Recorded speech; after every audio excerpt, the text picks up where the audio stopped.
है काफी काफी है।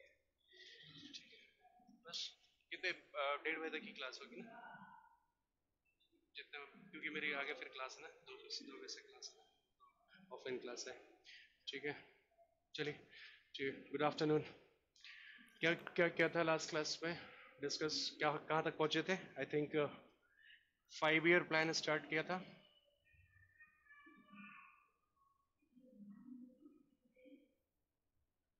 पंचवर्षीय योजना,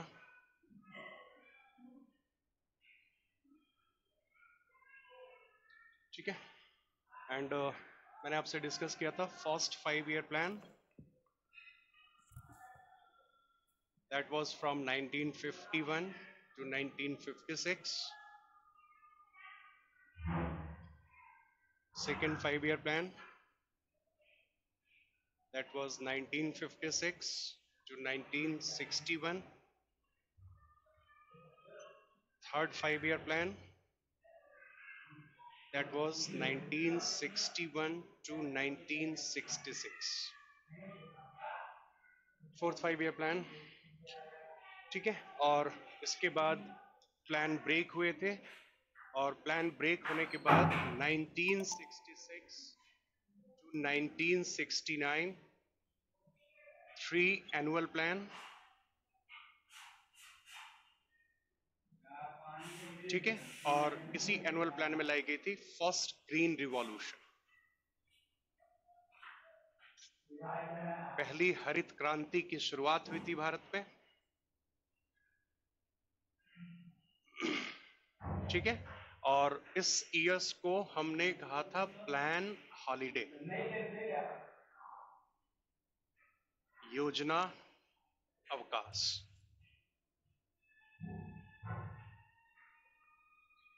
ठीक है।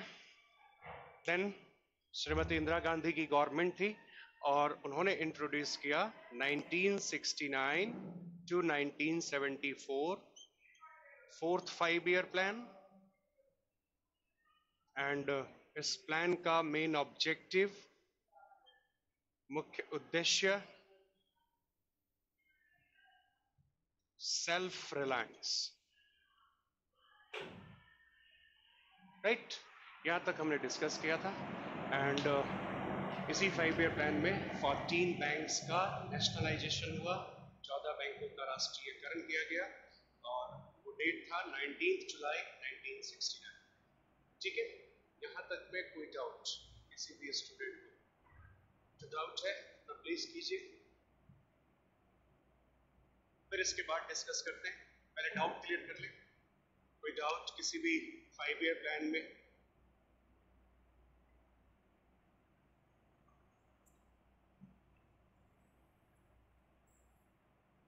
राइट, तो नेक्स्ट आते हैं फिफ्थ 5 ईयर प्लान,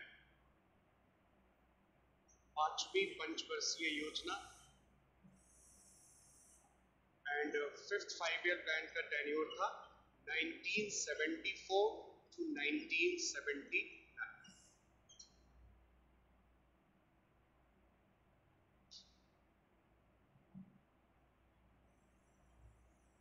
ठीक है। वंशु एग्जैक्टली जो ईयर था ग्रीन रिवॉल्यूशन का, जो भारत में ग्रीन रिवॉल्यूशन आई, हरित क्रांति लाई गई, वो एग्जैक्ट ईयर था 1967 टू 1968। बट हम पूरे तीनों साल के ले लेते हैं, ठीक है। ऑब्जेक्टिव एंड ग्रोथ टारगेट याद करें ना करें चलेगा, ठीक है। बैंक का नेशनलाइजेशन क्यों किया गया? Okay, good question.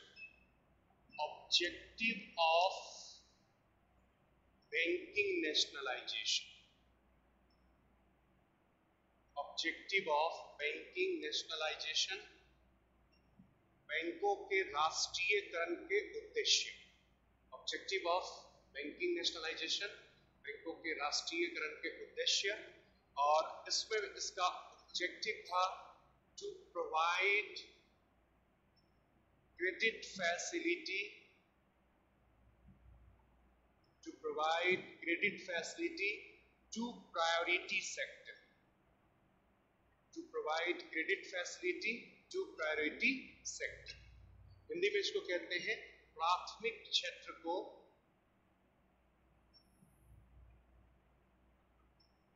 ऋण की सुविधा,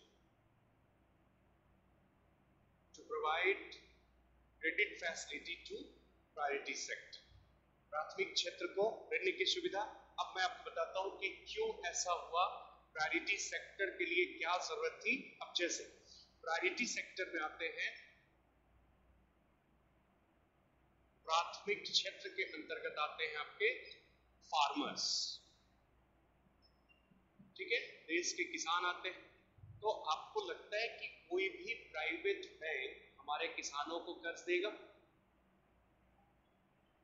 ठीक है, इसलिए किसानों को कर्ज देने के लिए हमने क्या किया, प्राइवेट बैंक को जो है वो पब्लिक बनाया बाय नेशनलाइजेशन। ठीक है सर, बैंकिंग नेशनलाइजेशन के टाइम आरबीआई का गवर्नर थे, ये सेंट्रल गवर्नमेंट ने किया था। जब भी बैंकिंग नेशनलाइजेशन की जाती है या कोई भी नेशनलाइजेशन होता है, that always by the government. ठीक है, आपने तो तीन ही बताए थे, प्राइमरी, सेकेंडरी एंड सर्विस। नहीं, प्रायोरिटी सेक्टर्स जो है प्राथमिक क्षेत्र है, ये इनको कहा जाता है प्रायोरिटी सेक्टर का most needy section, most needy section for credit, जिनको बहुत ज्यादा ऋण की सुविधा होती है। और ये इन्हीं सेक्टर्स में से आते हैं, प्राइमरी, सेकेंडरी और सर्विस में से आते हैं। जैसे फार्मर किस में आ जाएगा आपका, प्राइमरी में। ठीक है, अब आप इसमें ले लें प्रायोरिटी सेक्टर में weaker section of society, weaker section of society, समाज के पिछड़े जो लोग हैं ये भी प्रायोरिटी सेक्टर में आते हैं। प्रायोरिटी सेक्टर में स्टूडेंट आता है, ठीक है, प्रायोरिटी सेक्टर में आवास ऋण की सुविधा आती है। तो ये उन्हीं सेक्टर्स में आते हैं। मैंने आपको जरूर बताया था कि प्राइमरी, सेकेंडरी एंड सर्विस। ठीक है, और कोई डाउट प्रायोरिटी सेक्टर से? तो बैंकिंग नेशनलाइजेशन की मेन ऑब्जेक्टिव ही रखी गई थी कि जो सेक्शन ऑफ सोसाइटी जिसको बहुत ज्यादा क्रेडिट फैसिलिटी चाहिए उसको सुविधा ये बैंक दे, क्योंकि प्राइवेट बैंक कभी भी इन सेक्टर्स को लोन फैसिलिटी नहीं देते। और आपने देखा भी होगा प्रैक्टिकली कि प्राइवेट बैंक ज्यादातर अपना लोन इंडस्ट्रियलिस्ट को देना प्रेफर करते हैं। इसलिए श्रीमती इंदिरा गांधी ने जो है इन बैंकों का नेशनलाइजेशन पहली बार में 19 जुलाई 1969, that was 4th 5-year plan, उसमें किया। डाउट्स क्लियर हुआ? Any doubt? आगे चले, क्लियर हो गए?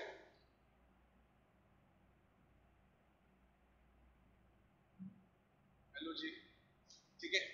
तो नेक्स्ट आते हैं 5th 5-year प्लान, पांचवी पंचवर्षीय योजना। एंड 5th 5-year प्लान, और जब प्लान इंट्रोड्यूस की गई तो उस दौर में श्रीमती इंदिरा गांधी ही देश की प्राइम मिनिस्टर थी। और श्रीमती इंदिरा गांधी ने जो ये प्लान ड्राफ्ट किया, इस प्लान का मेन ऑब्जेक्टिव था पांचवी पंचवर्षीय योजना, 5th 5-year प्लान, जो 1974 टू 1979 के बीच रहा। ठीक है, अब इस प्लान में जो मेन ऑब्जेक्टिव थे, जो मुख्य उद्देश्य था, मेन ऑब्जेक्टिव, मुख्य उद्देश्य और ऑब्जेक्टिव था गरीबी हटाओ।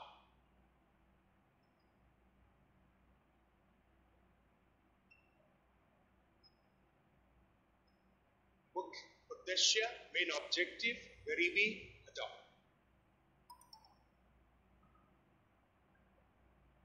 ठीक है, अब आपसे जब क्वेश्चन इस 5-year प्लान से पूछेगा, अब आपका क्वेश्चन देखना पड़ेगा कि क्या क्वेश्चन हिंदी और इंग्लिश दोनों में लिखा हुआ है गरीबी हटाओ, ये आपको ध्यान देना पड़ेगा। बहुत बहुत माइन्यूट सा जो है डिफरेंस आते हैं इस क्वेश्चन के आंसर का। जब भी आपसे पूछेगा कि हिंदी के भी क्वेश्चन में लिखा होगा कि गरीबी हटाओ was main target, main objective in which 5-year plan, and Hindi में भी लिखा होगा गरीबी हटाओ किस पंचवर्षीय योजना का मुख्य उद्देश्य था, तो आपका आंसर होना चाहिए 5th 5-year प्लान।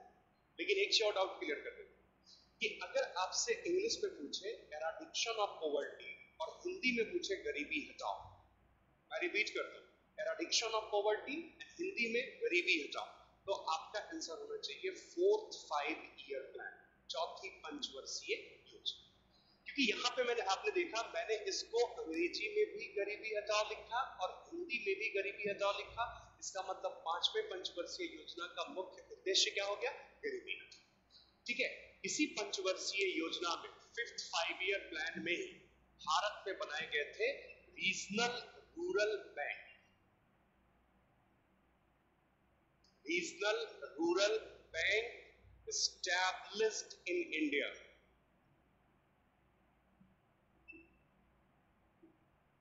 भारत में ग्रामीण क्षेत्रीय बैंक, ग्रामीण क्षेत्रीय बैंक की स्थापना की। Regional rural bank established in India, Bharat में ग्रामीण क्षेत्रीय बैंक की स्थापना की गई। और हमने जो पहला आरआरबी बनाया, पहली ग्रामीण क्षेत्रीय बैंक जो बनाए, ये डेट था आपका 2 अक्टूबर 1975, 2 अक्टूबर 1975 फर्स्ट आरआरबी, पहली ग्रामीण क्षेत्रीय बैंक, और ये बना था हमारा प्रथमा बैंक। और प्रथमा बैंक बने थे Moradabad district, Uttar Pradesh.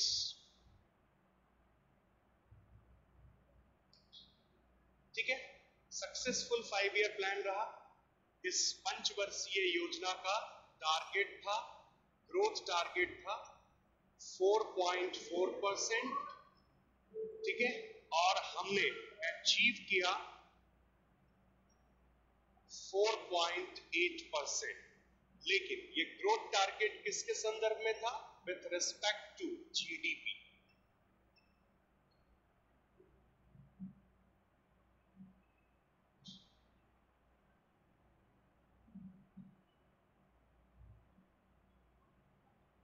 With respect to GDP, GDP में जो है 4.8% की बदलाव की गई।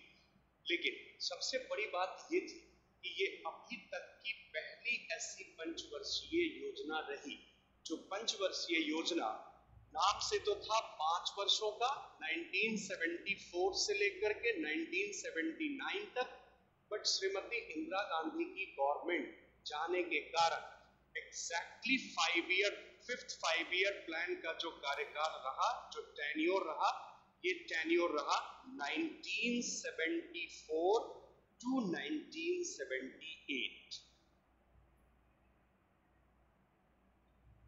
मोरारजी देसाई की सरकार, नई गवर्नमेंट बनी भारत में, और उस गवर्नमेंट ने इंदिरा गांधी के इस 5-year प्लान को ब्रेक करा। एक साल पहले ही ये 5-year प्लान जो है वो खत्म हो गया। और फिर मोरारजी देसाई की सरकार आई और उन्होंने अपना 5-year प्लान इंट्रोड्यूस किया।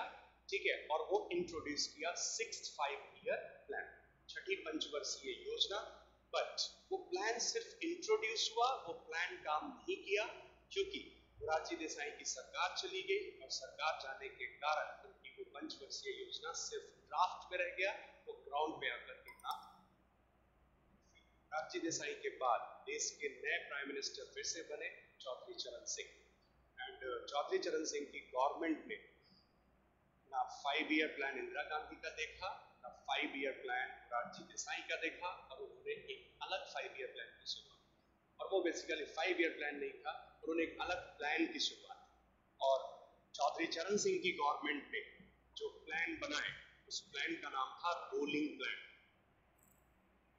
ठीक है, चक्रीय योजना की शुरुआत करें। रोलिंग प्लान, चक्रीय योजना। और ये जो प्लान बनाई गई थी, ये प्लान बनाई गई थी 1979 to 1980, 1979 से लेकर 1980। ठीक है। सबसे सौरभ, ड्राफ्ट का मतलब होता है कि जो प्लान बनाई जाती है, जो प्लान में सब्जेक्ट रखे जाते हैं, और वो ड्राफ्ट जो था वो 6 5 ईयर प्लान का बना था, लेकिन प्लान वो हुआ नहीं। सर फिफ्थ योजना का कोई मॉडल था क्या? ठीक है, मॉडल तो हर एक प्लान के थे, लेकिन जो इंपॉर्टेंट मॉडल है वेद प्रकाश जी, मैं वो सारे बताते चलूंगा। हर एक योजना का कोई ना कोई मॉडल जो है वो रहता ही रहता है। ठीक है, ठीक है। थोड़ी सी सर्वर की प्रॉब्लम हो सकती है, आई थिंक सो, जिसके कारण वीडियो थोड़ा रुक रुक के आ रहा है, बट आ रहा है वीडियो। ठीक है, ऐसा नहीं है। ठीक है, तो ये चौधरी चरण सिंह की सरकार जब आई, तो चौधरी चरण सिंह की सरकार ने कोई 5th 5 ईयर प्लान नहीं बनाया, और उन्होंने बनाया रोलिंग प्लान, चक्रीय योजना। 5th 5 ईयर प्लान इकोनॉमी के लिए ज्यादा अच्छा है या 1 ईयर प्लान? देखिए, दोनों प्लान के एक अलग अलग ऑब्जेक्टिव होते हैं। ठीक है, एंड 5th 5 ईयर प्लान एक लंबे समय के लिए होता है, 1 5 ईयर प्लान जो होता है 1 ईयर के लिए होते हैं, और 1 ईयर के लिए जो प्लान है उससे बेटर है कि हम फिस्कल पॉलिसीज पे काम करें। ठीक है, और राजकोषीय नीति जो हमारी होती है, बजट और टैक्सेशन जो होते हैं, उस पर हम काम करते हैं, लेकिन एक लंबे समय तक रिसोर्सेज को यूटिलाइज करने के लिए 5th 5 ईयर प्लान ज्यादा बेहतर होता है। सर, 1 ईयर में ही सरकार चली गई थी मोरारजी देसाई की। बिल्कुल, बहुत कम समय तक रहे थे मोरारजी देसाई साहब, क्योंकि उनके पास लोकसभा में बहुमत नहीं थी। They can not have majority in Lok Sabha, and majority नहीं होने के कारण हमारा प्रधानमंत्री नहीं रहता है, और जब प्राइम मिनिस्टर नहीं होगा तो उस केसेस में जो नेक्स्ट प्राइम मिनिस्टर होगा उसके ऊपर डिपेंड करता है कि वो प्लान को चलाना चाहता है या प्लान को बंद करना चाहता है। ठीक है, ये फिक्स नहीं है कि 5 ईयर की प्लान बना दी गई तो वो 5 ईयर तक ही काम करेगा, ऐसा कुछ भी नॉर्म्स नहीं है, ऐसा कोई प्रावधान नहीं है। अगला प्राइम मिनिस्टर आकर उस प्लान को ब्रेक करता है, और मोरारजी देसाई की सरकार ने यही काम किया था। उन्होंने इंदिरा गांधी के प्लान को ब्रेक करा दिया, और उन्होंने अपना प्लान लाया, लेकिन उनकी प्लान चली नहीं, और उनकी जगह पे फिर जब चौधरी चरण सिंह नए प्राइम मिनिस्टर बने तो उन्होंने अपना 5 ईयर प्लान जो है वो आया। ठीक है, और चौधरी चरण सिंह साहब की सरकार तो महज 6 मंथ ही चली थी। ठीक है, लेकिन उन्होंने अपना रोलिंग प्लान लाया। ठीक है, और इस प्लान में, रोलिंग प्लान को हम कहते हैं प्लान हॉलीडे, योजना अवकाश, और यहाँ पे प्लान हॉलीडे कितने दिनों के लिए रहा? 1 ईयर। ठीक है, और इस रोलिंग प्लान में जो मेन ऑब्जेक्टिव था, मुख्य उद्देश्य, इस रोलिंग प्लान का मेन ऑब्जेक्टिव रखा गया एम्प्लॉयमेंट जनरेशन। एम्प्लॉयमेंट जनरेशन, ठीक है, रोजगार सृजन। ठीक है, ये मुख्य उद्देश्य के साथ किया। Please fix the background, video रुक रही है बहुत। ठीक है, ये जनता पार्टी की सरकार बनी थी, एक नई राजनीतिक दल। ठीक है, और उससे ये लोग आए थे। ठीक है, और रोलिंग प्लान जो है ये एक सिद्धांत पे आधारित है। रोलिंग प्लान जो है ये based on Gunnar Myrdal principle. ये गुन्नार मेडाल के सिद्धांत पर आधारित बनाई जाती है, और ये 1 ईयर।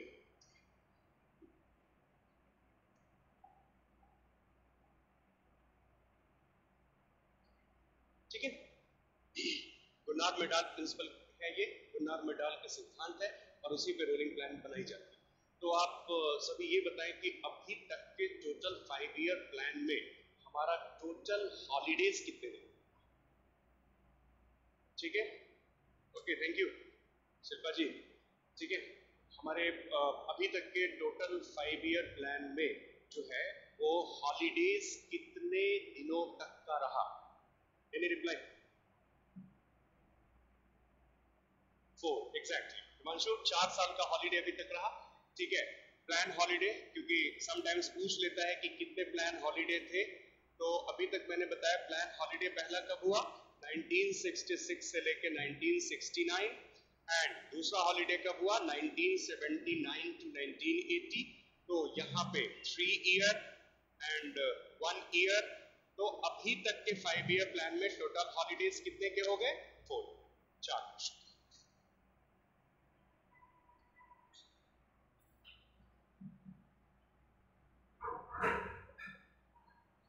शिवांगी जी, 4 साल का है, अभी तक 3 नहीं, क्योंकि आपको मैंने टाइम भी लिखाया, पहली बार 1966 से 69 और दूसरी बार 1979 से 80, 3 year plus 1 year equals to 4 year total. ठीक है, Naman Pratap ji, this plan is useful in today generation. Exactly, but सबसे बड़ी प्रॉब्लम ये है कि हमारे यहाँ एम्प्लॉयमेंट जनरेशन के लिए हर कोई सरकार कोशिश करती है, बट इतने huge amount of labour supply है, बहुत ज्यादा संख्या में मजदूरों की उपलब्धता है, जिस कारण से बेरोजगारी है। और ये प्लान जो 1 ईयर की होती है बहुत डायनेमिक टाइप प्लान होता है, और इस तरीके की प्लान अभी के इंडियन इकोनॉमी में, ठीक है, जो है हमारा यूजफुल इतना ज्यादा नहीं है। दिनेश जी, ये किसी कंट्री से हमने अडॉप्ट नहीं किया है, ये स्पेसिफिक एक इकोनॉमिस्ट की प्रिंसिपल है, और गुनार मेडाल एक इकोनॉमिस्ट है। ठीक है, कई दुनिया के कई देशों में चलाई जाती है, लेकिन एग्जैक्टली हमने कहीं से अडॉप्ट नहीं किया, हमने सिद्धांत पे काम किया। ठीक है, कोई डाउट? तो यहां तक समझ में आ गया। अब इसके बाद 1980 में, 1980 में ये प्लान एंड हुआ, और 1980 में फिर से श्रीमती इंदिरा गांधी की सरकार बनी, और इंदिरा गांधी ने फिर से इंट्रोड्यूस किया 6th 5 ईयर प्लान, छठी पंचवर्षीय योजना। 6th 5 ईयर प्लान, छठी पंचवर्षीय योजना। So main reason of unemployment is population.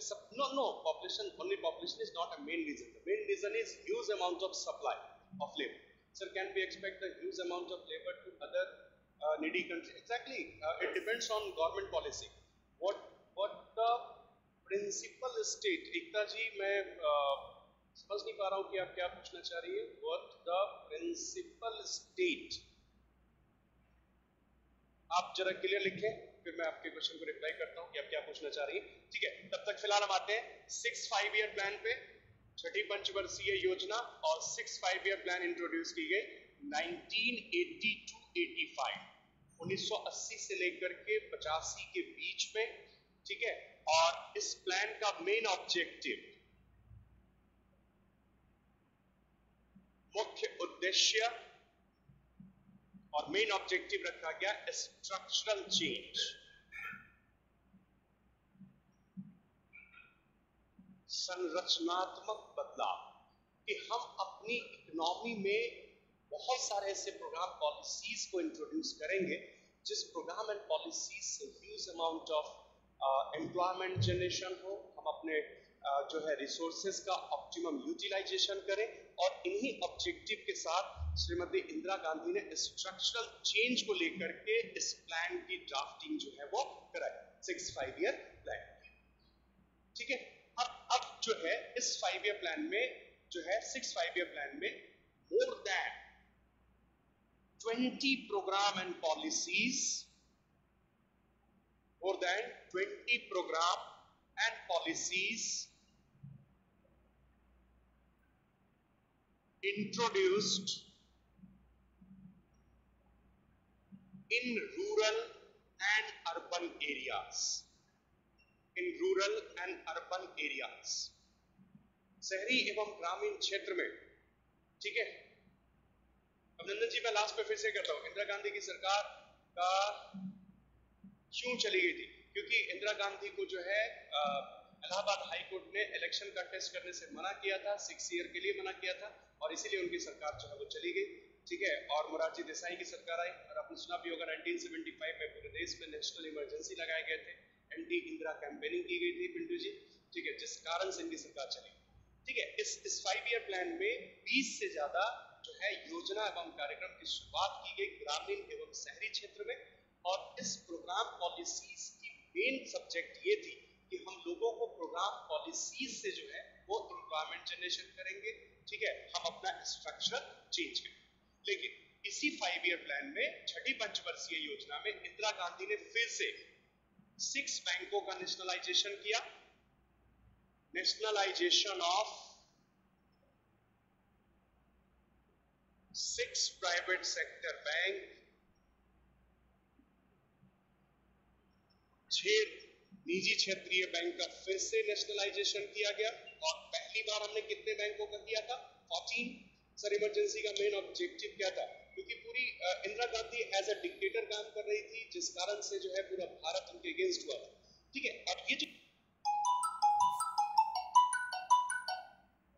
ये 6 प्राइवेट सेक्टर बैंक है, यहां पे नेशनलाइजेशन हुआ। ये डेट था आपका 15 अप्रैल 1980, 15 अप्रैल 1980। ठीक है, तो कितने बैंक हो गए टोटल? टोटल नेशनलाइज्ड बैंक, कुल राष्ट्रीयकृत बैंक, टोटल नेशनलाइज्ड बैंक हो गए आपके फर्स्ट टाइम कितनी की गई? 14 बैंक। सेकेंड टाइम कितने बैंक किए गए? 6 बैंक। टोटल बैंक कितने हो गए आपके नेशनलाइज्ड? 20 बैंक, 20 राष्ट्रीयकृत बैंक हुए। ठीक है, चलिए अब इनमें क्या हुआ कि हमने बैंकिंग नेशनलाइजेशन तो दो अलग अलग 5 ईयर प्लान में किया। First time on 4th 5 year plan, second time on 6th 5 year plan. Sir तो दोबारा इंदिरा गांधी कैसे इलेक्शन लड़ पाई और पीएम बनी? ठीक है, क्योंकि 6 ईयर उनका कंप्लीट हो चुका था। 1974 में उनके ऊपर जो है ये बंद किया गया था। ठीक है, what do you think Indira Gandhi is good or bad prime minister because she used many times national emergency and constitutional emergency? नहीं, वो उनका एक पॉलिटिकल सब्जेक्ट था। ठीक है,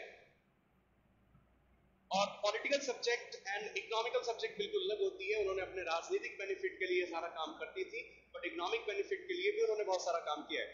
रिसेंटली बंधन बैंक बना हुआ है, तो नाउ 21 बैंक। नहीं नहीं नहीं नहीं, देखिए ये नेशनलाइज्ड बैंक जो है, अब इनमें मैक्सिमम शेयर किनका है? गवर्नमेंट का। और ये 20 बैंक अब नहीं है, इसमें से आप एक बैंक को माइनस कर दीजिए, क्योंकि new bank of India, new bank of India merged into Punjab national bank. और अब हमारे पास नेशनलाइज्ड बैंक कितने रह गए हैं? टोटल 19। जो आप बंधन बैंक कह रहे हैं, बंधन इज अ प्राइवेट बैंक, बंधन is not a public bank, क्योंकि नेशनलाइजेशन से प्राइवेट को हम पब्लिक करते हैं। ठीक है, तो हमारे पास में टोटल नेशनलाइज्ड बैंक अब कितने रह गए हैं? 19। एंड बंधन इज अ प्राइवेट बैंक, बंधन is not a public bank, क्योंकि वो जो है प्राइवेट एंटिटी, निजी लोगों के द्वारा खोला हुआ बैंक। ठीक है, इसी 6 5 ईयर प्लान में, छठी पंचवर्षीय योजना में ही हमने बनाया था नबार्ड। नबार्ड एस्टैब्लिश्ड, और नबार्ड एस्टैब्लिश किया गया 12 जुलाई 1982, 12 जुलाई 1982 को। आरबीआई का नेशनलाइजेशन कब हुआ था? हरिओम जी, आरबीआई का नेशनलाइजेशन हुआ था, Reserve Bank of India nationalisation, और इसका नेशनलाइजेशन हुआ 1 जनवरी 1949, 1 जनवरी 1949। Sir how 5th 5 year plan come? Aditya, Morarji Desai की सरकार जो है वो आई, और मोरारजी देसाई की सरकार, मोरारजी देसाई देश के प्राइम मिनिस्टर बने, और उनके बनने के बाद उन्होंने प्लान को टर्मिनेट किया। ऐसा नहीं था कि मोरारजी देसाई प्रधानमंत्री नहीं बने, प्रधानमंत्री बने और तब उन्होंने इंदिरा गांधी के 5 ईयर प्लान को टर्मिनेट किया। ठीक है, ऐसा नहीं था, वो नहीं है। ठीक है, तो नबार्ड बना, और नबार्ड कब बना? 12 जुलाई 1982 को। एंड नबार्ड का फुल फॉर्म क्या है? National bank for agriculture and rural development. National bank for agriculture and rural development, Hindi में इसे कहा जाता है राष्ट्रीय कृषि एवं ग्रामीण विकास बैंक।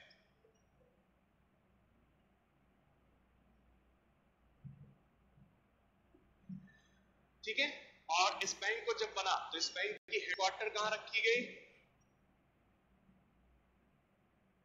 ठीक है, मुख्यालय, और इसका मुख्यालय रखा गया मुंबई। और जितने भी रूरल एंड एग्रीकल्चर डेवलपमेंट के लिए है, मान गीत हुआ है कि इकोनॉमिक नहीं है क्लास 11th में। बिल्कुल बिल्कुल बिल्कुल। ठीक है, आरबीआई की बाहर कंट्री का क्या? हाँ बिल्कुल, आरबीआई कई दिनों तक जो है कई इयर्स तक जो है वो बाहर के लिए काम करते रहा, ठीक है। अमित जी बिल्कुल आपने सही सुना है, ठीक है। एट प्रेजेंटली मैं assistant commissioner Bihar state GST goods and service tax, ठीक है, इस पद पे नियुक्त हुआ हूँ मैं, ठीक है। और बीपीएससी जो 56 से 59 के बीच हुआ था वो मैंने क्लियर किया है, ठीक है। और मेरी नवंबर में जो है वो ज्वाइनिंग होगी, आपने बिल्कुल सही सुना है, ठीक है। ठीक है, तो ये 6 5 ईयर प्लान में जो है ये नबार्ड भी बने, ठीक है। और ये सक्सेसफुल 5 ईयर प्लान रहा, क्योंकि 6 5 ईयर प्लान की जो ऑब्जेक्टिव, जो टारगेट थी, वो टारगेट रखा गया था, और टारगेट रखे गए थे 5.2% ग्रोथ की, और हमने अचीव किया था, ठीक है। हमारी अचीवमेंट थी 5.7%। और ये सारे ग्रोथ टारगेट किसके रिस्पेक्ट में थे? विथ रिस्पेक्ट टू जीडीपी, सकल घरेलू उत्पाद के संदर्भ में हमें इतनी जो है वो उपलब्धि हासिल हुई, ठीक है। थैंक यू, ठीक है। एंड ये सक्सेसफुल 5 ईयर प्लान रहा, लेकिन इस प्लान को श्रीमती इंदिरा गांधी कंप्लीट नहीं कर पाई, क्योंकि इंदिरा गांधी का जो है वो असिस्टेशन हुआ, ठीक है। और असिस्टेशन के बाद हमारे देश के नए प्राइम मिनिस्टर जो बने, ठीक है, वो राजीव गांधी बने, और राजीव गांधी ने अपने मदर के 5 ईयर प्लान को ब्रेक नहीं किया, और 6 5 ईयर प्लान को जो है कंटिन्यू रखा। और फिर उन्होंने इस प्लान को कंप्लीट करने के बाद, ठीक है, इस प्लान को कंप्लीट करने के बाद उन्होंने जो है वो अपना 5 ईयर प्लान इंट्रोड्यूस किया, दैट वाज 7 5 ईयर प्लान। और 7 5 ईयर प्लान जो इंट्रोड्यूस की गई, तो 7 5 ईयर प्लान 7वीं पंचवर्षीय योजना, जो 1985 से लेकर के 1990 में रहा, 7वीं पंचवर्षीय योजना 1985 से लेकर के 1990 तक। और इस 5 ईयर प्लान की मेन ऑब्जेक्टिव थी, मुख्य उद्देश्य, main objective, growth with social justice, growth with social justice, ठीक है। With Prakash ji, TRYSEM sir difference क्या है विद रिस्पेक्ट टू जीडीपी में? सर जब बैंक का नेशनलाइजेशन हो गया था तो नबार्ड की क्या नीड पड़ी? देखिए, नबार्ड जो है अमित जी वो एक रीफाइनेंसिंग एजेंसी है। अब अगर किसी बैंक को क्रेडिट की रिक्वायरमेंट होगी, किसी बैंक को जो है आपको लोन की जरूरत होगी, और अगर वो bank agriculture and rural development के लिए लोन दे, ठीक है, तो उस केसेस में बैंक कर्ज नबार्ड से लेगा, और फिर अपने कस्टमर को दे। क्योंकि जब ऑलरेडी हमारे पास में नेशनलाइज्ड बैंक थे, लेकिन नेशनलाइज्ड बैंक के पास और भी कई सारे सब्जेक्ट होते हैं, नबार्ड जो है इसलिए बना ताकि नबार्ड किसको क्रेडिट फैसिलिटी लोन दे सके, तो नबार्ड लोन किसको देगा? आरआरबी को, रीजनल रूरल बैंक को, और फिर रीजनल रूरल बैंक किसको लोन देगा? तो अपने कस्टमर को। इस पर्पस के लिए बनाया गया था NABARD, banking nationalisation priority sector, ठीक है। शशि जी बस पढ़ते रहो, ठीक है, हो जाती है बीपीएससी की प्रिपरेशन, ठीक है। मेरा तो कोई पैटर्न नहीं था, ठीक है, मैंने ना तो कोई क्लास नोट्स बनाए, मैंने तो सारे के सारे टेक्स्ट बुक पढ़ा, और उसी टेक्स्ट बुक को बार बार पढ़ा मैंने, और उसी से हो जाती है तैयारी, ठीक है। तो ये समझ में आ गया कि नबार्ड क्यों बना। चलिए अब आते हैं 7 5 ईयर प्लान। तो 7 5 ईयर प्लान में जब राजीव गांधी की सरकार थी, उन्होंने जब इस प्लान को ड्राफ्ट किया, तो ड्राफ्ट करने के बाद जो है उन्होंने ग्रोथ विद सोशल जस्टिस, सामाजिक न्याय के साथ विकास की बात की। समाज में न्याय व्यवस्था भी होनी चाहिए, और हम विकास भी करेंगे। लेकिन 7 5 ईयर प्लान में राजीव गांधी की सरकार ने सबसे बड़ा काम किया था कि जो हमारे इकोनॉमिक का ग्रोथ रेट बहुत कम था, हमारे अर्थव्यवस्था की जो समृद्धि दर थी, विकास दर थी, बहुत कम थी, उस विकास दर को बढ़ाया।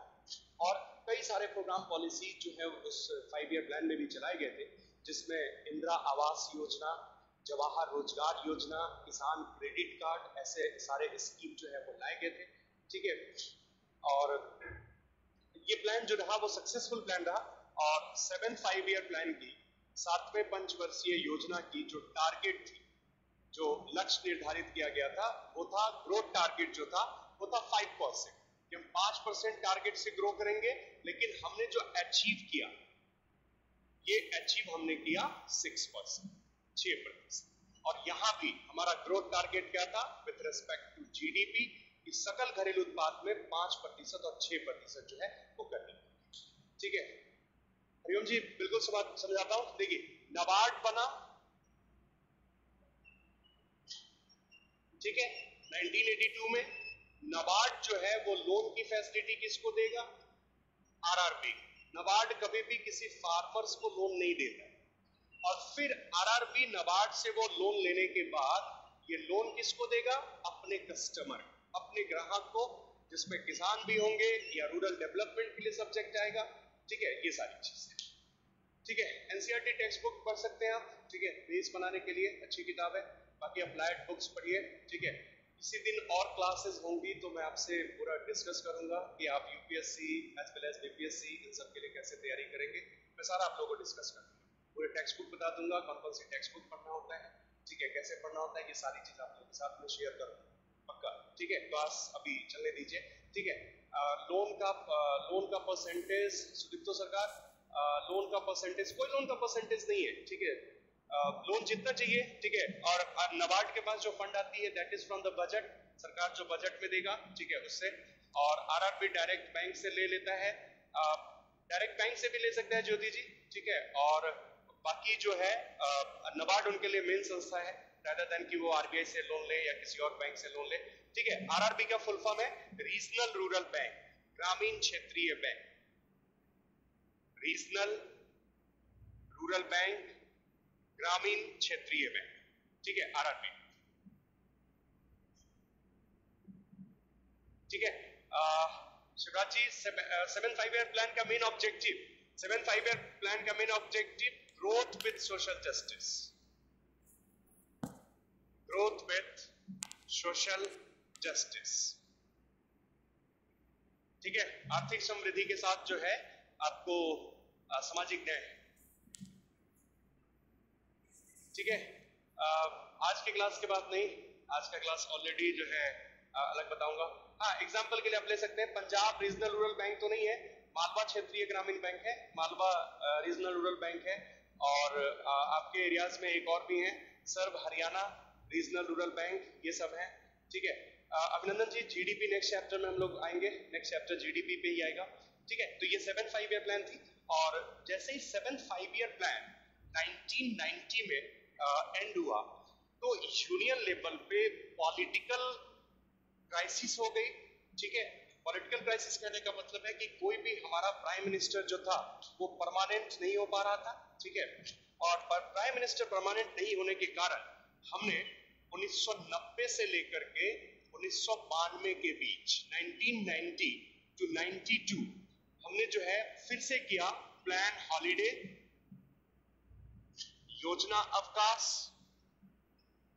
एंड प्लान हॉलिडे का मतलब कि फिर से हमने चलाया एनुअल प्लान, राष्ट्रीय वार्षिक योजना की जो है वो शुरुआत कर दी। ठीक है, और 1990 से 92 का ये हॉलिडे होने का रीजन था, इसके कारण थे, इसका रीजन रहा political instability, political instability at union level. संघ स्तर पर राजनीतिक अस्थिरता। ठीक है, संघ स्तर पर राजनीतिक अस्थिरता। ठीक है, political instability at union level, संघ स्तर पर राजनीतिक अस्थिरता, क्योंकि कोई भी प्राइम मिनिस्टर परमानेंट नहीं हो पा रहे। और इसी के बीच में हमने भारत में लाया एलपीजी पॉलिसी, और एलपीजी पॉलिसी हमने इंट्रोड्यूस किया 1991 में। और को हम कहते हैं न्यू इकोनॉमिक रिफॉर्म, नई आर्थिक सुधार और न्यू इकोनॉमिक रिफॉर्म भी की गई सेम ईयर में 1991, क्योंकि इसका दूसरा नाम है। ठीक है, अभिनंदन, प्लान हॉलिडे का मतलब ये था कि इस दौरान कोई भी पंचवर्षीय योजना नहीं आई, 5 ईयर प्लान नहीं आया। इस दौरान जो है हमने 1 ईयर का प्लान बनाया, और जब भी हम 1 ईयर की प्लान बनाते हैं तो उसको कहा जाता है प्लान हॉलिडे, योजना अवकाश। ठीक है, मैं लास्ट में सबको अपना नंबर दे दूंगा, व्हाट्सएप नंबर क्या है मेरा, ठीक है, और आप लोग मेरे से व्हाट्सएप पे भी बात कर लीजिएगा। ठीक है, जो भी है बीपीएससी यूपीएससी इन सब के बारे में हम लोग डिस्कस करेंगे। ठीक है, इस पॉलिसी में, एलपीजी पॉलिसी में 3 चीजें लाई गई थी। एल स्टैंड फॉर लिबरलाइजेशन,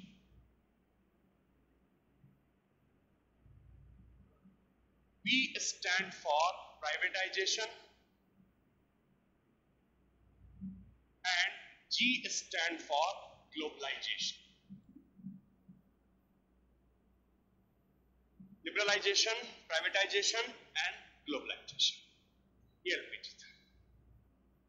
ठीक है, अब मैं बताता हूं ये एलपीजी पॉलिसी लाया कौन, तो उस दौर में हमारे देश के प्राइम मिनिस्टर होते थे PV Narasimha Rao. LPG policy जब भारत आई, भारत में इंट्रोड्यूस किया गया, तो प्राइम मिनिस्टर भारत के प्रधानमंत्री पीवी नरसिम्हा राव।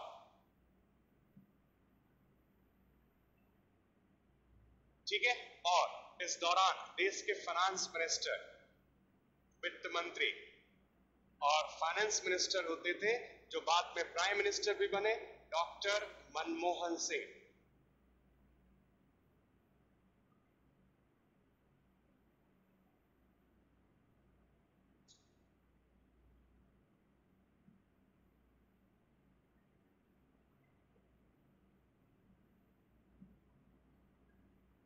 एग्जैक्टली अभिनंदन, तो साइड में लिख लीजिएगा, टोटल प्लान हॉलिडे, कुल योजना अवकाश। ठीक है, 1966 to 69 3 year, 1979 to 1980 1 year and 1990 to 92 2 year. तो टोटल हॉलिडे आपके कितने ईयर हो गए, 6 ईयर।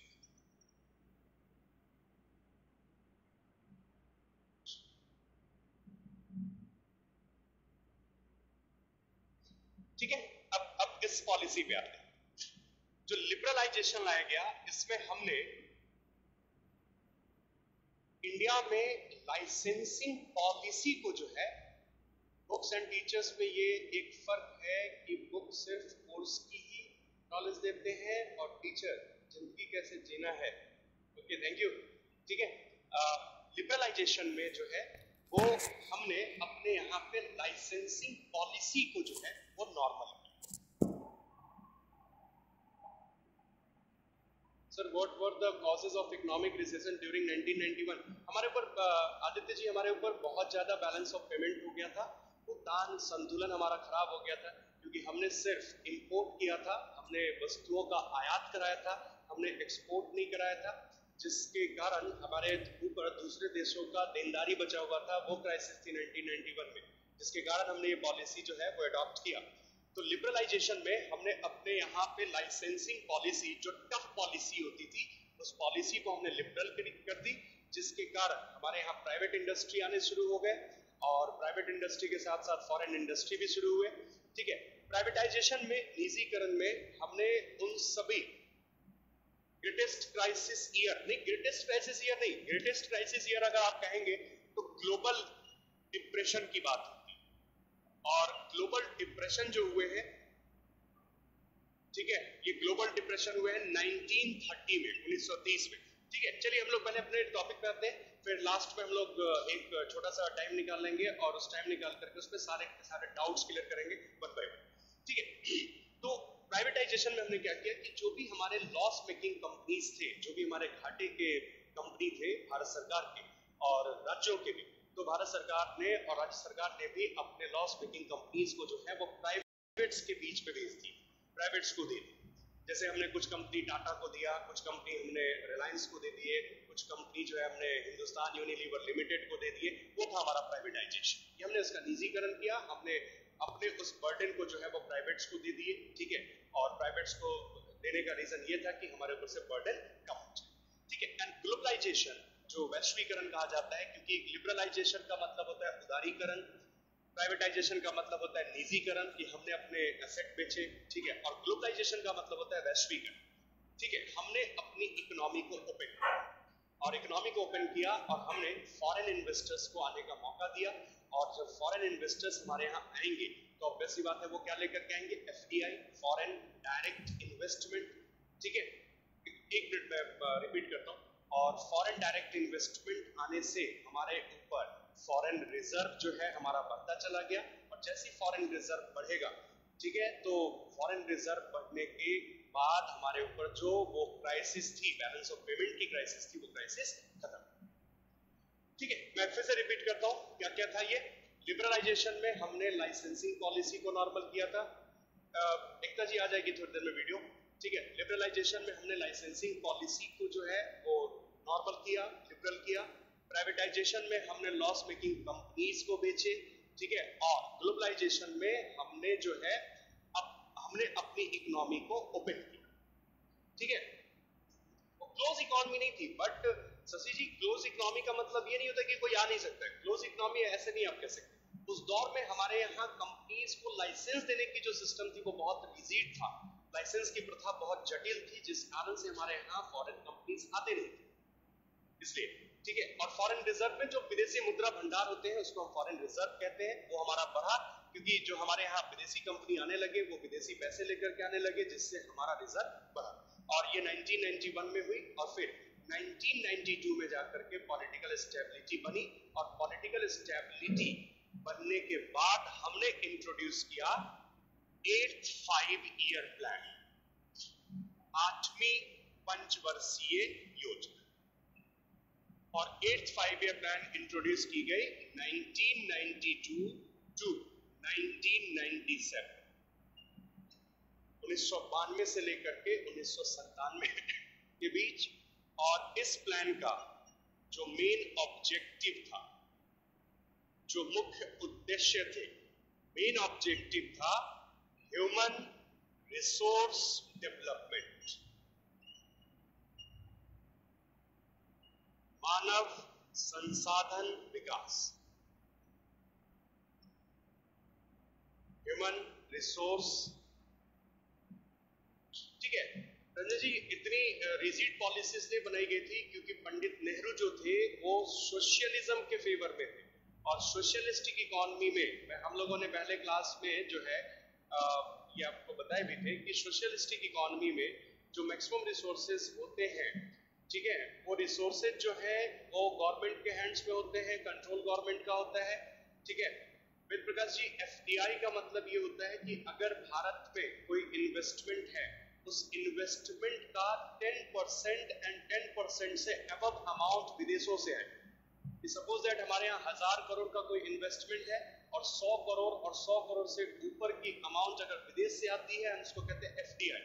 और वही चीजें प्राइवेटाइजेशन, ग्लोबलाइजेशन एंड लिबरलाइजेशन के बाद हुआ, क्योंकि जब हमने प्राइवेटाइजेशन किया, कंपनीज को जब बेचा, तो कंपनी को बेचने से हमने बर्डन कम किया, क्योंकि ये लॉस में थे, ये खांचे की कंपनी, और खांचे की कंपनी जो है वो लगातार बढ़ते चली जाती है, सरकार पे बर्डन बढ़ते चला जाता है, तो सरकार ने अपना बर्डन कम किया, ठीक है। 8वीं पंचवर्षीय योजना जब लाई गई तो 8वीं पंचवर्षीय योजना का मेन ऑब्जेक्टिव रहा, मुख्य उद्देश्य रहा ह्यूमन रिसोर्स डेवलपमेंट, मानव संसाधन विकास, कि हमारे पास जो ह्यूमन कैपिटल है, एलपीजी पॉलिसी या new economic reform, Preeti ji दोनों चीजें सेम होती हैं। एलपीजी पॉलिसी का ही सेकंड नेम है न्यू इकोनॉमिक रिफॉर्म, नई आर्थिक सुधार, ठीक है। इसको हम कहते हैं एलपीजी पॉलिसी और न्यू इकोनॉमिक रिफॉर्म,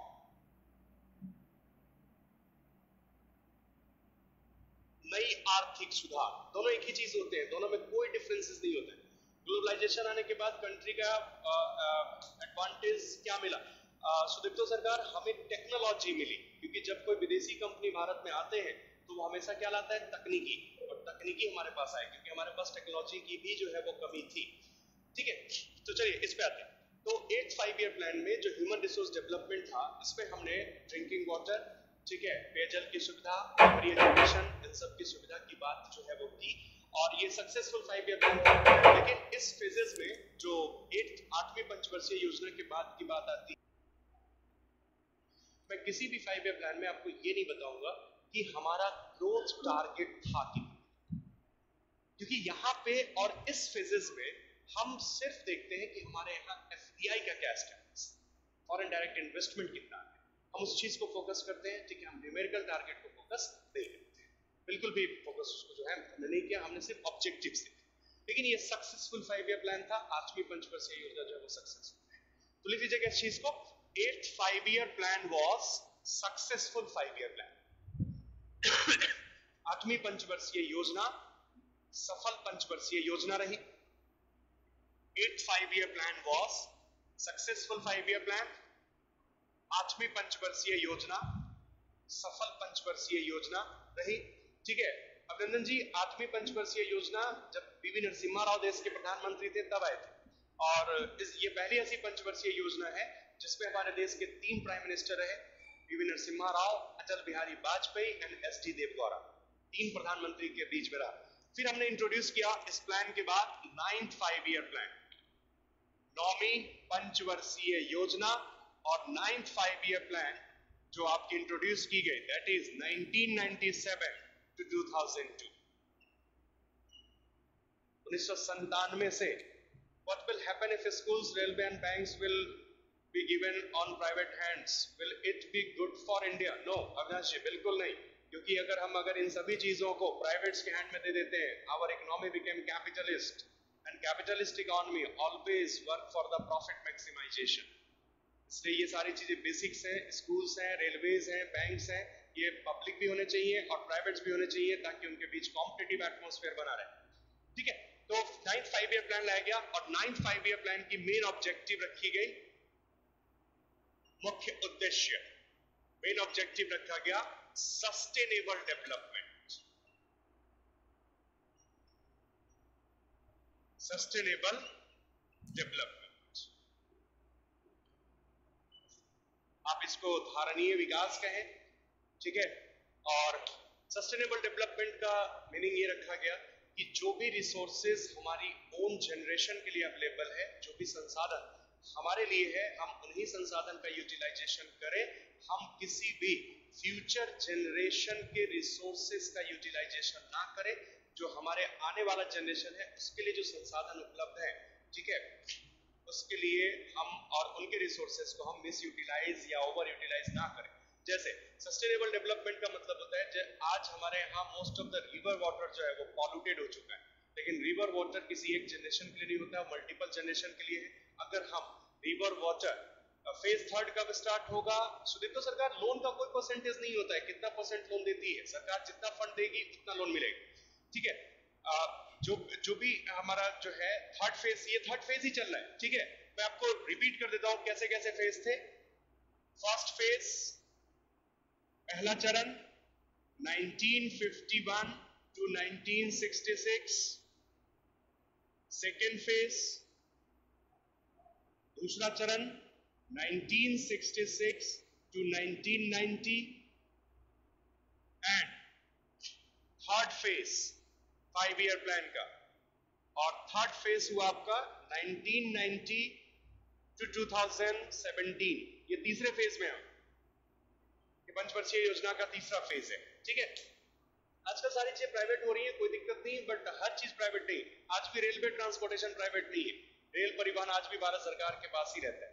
ठीक है, तो सस्टेनेबल डेवलपमेंट पे जो है हमें अपने जनरेशन के रिसोर्सेज को यूटिलाइज करना है। जो हमारा फ्यूचर जनरेशन का रिसोर्सेज है, हम उनके रिसोर्सेज का यूटिलाइजेशन ना करें, ओवर यूटिलाइजेशन या एक्सप्लॉयटेशन उन सभी संसाधन का ना करें, ताकि हमारा फ्यूचर जनरेशन के लिए वो रिसोर्सेज अवेलेबल रह सके। लेकिन 9th 5 ईयर प्लान में हमने कुछ ऐसे प्रोग्राम पॉलिसी चलाए थे जो प्रोग्राम पॉलिसीज आज भी है। जैसे हमने 2000 में चलाया था प्रधानमंत्री ग्राम सड़क योजना, प्रधानमंत्री ग्राम सड़क योजना, इसको कहते हैं PMGSY, ठीक है। और हिंदी में भी इसको कहा गया है प्रधानमंत्री ग्राम सड़क योजना, ठीक है। इस योजना में सरकार ने ये रखा टारगेट कि जितने भी, नहीं फोर्थ फेज नहीं होगा रंजन जी, ठीक है, जितने भी हमारे रूरल एरियाज हैं जहां की पॉपुलेशन प्लेन एरिया में, समतल क्षेत्र में 500 की है, हम उसे ऑल वेदर रोड से कनेक्ट करेंगे। और जहां भी हिली एरिया में, पहाड़ी क्षेत्रों में 250 की जनसंख्या है, उन्हें हम ऑल वेदर रोड से हम उसे कनेक्ट करें, ताकि ग्राम सड़क बनने से जो रूरल एरियाज है उनको हम अर्बन एरिया से कनेक्ट कर सकते। तो ये स्कीम चलाई गई। उसके बाद सभी को शिक्षा की सुविधा देने के लिए हमने 2001 में प्रोग्राम चलाया जिसका नाम रखा सर्व शिक्षा अभियान। सर्व शिक्षा अभियान, SSA, ठीक है। 2001 में चलाई गई सर्व शिक्षा अभियान। 2001 सर्व शिक्षा अभियान, इसकी शुरुआत जो है वो कराई गई। 6 से 14 वर्ष के बच्चों को सरकारी विद्यालयों में मुफ्त एवं अनिवार्य शिक्षा की सुविधा दी जा सके। लेकिन ये प्लान जो था वो हमारा फेल हो गया, और फेल होने का कारण था ग्लोबल रिसेशन। लिख लीजिएगा, 9 5-year plan, failure 5-year plan and failure plan का रीजन, इसका कारण ग्लोबल रिसेशन, वैश्विक मंदी के कारण ये योजना हमारी विफल हुई।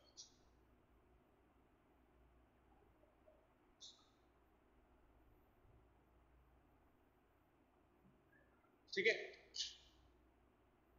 इसकी शुरुआत इंद्र कुमार गुजराल की सरकार में हुई थी और अटल बिहारी वाजपेयी की सरकार पे खत्म हुई थी। और ये दोनों स्कीम जो थे ये अटल बिहारी वाजपेयी जी जो है वो लेकर के आए। और फिर 2002 में जब ये प्लान एंड हुआ, फेलियर हो गई थी, विफल पंचवर्षीय योजना रही, तो हमने प्लान को ब्रेक नहीं किया। और अटल बिहारी वाजपेयी देश के प्रधानमंत्री थे और उन्होंने इंट्रोड्यूस किया 10th 5-year प्लान। और ये 10th 5-year प्लान चला 2002 to 2007, 2000 से लेके 2007 के बीच। ठीक है। और ये प्लान की शुरुआत प्रॉपर अटल बिहारी वाजपेयी ने किया था और डॉक्टर मनमोहन सिंह के समय ये प्लान जाकर के एंड। और इस प्लान की मेन ऑब्जेक्टिव रखी गई, मुख्य उद्देश्य ग्रोथ, या मुख्य उद्देश्य रखेंगे आप growth with human resource development.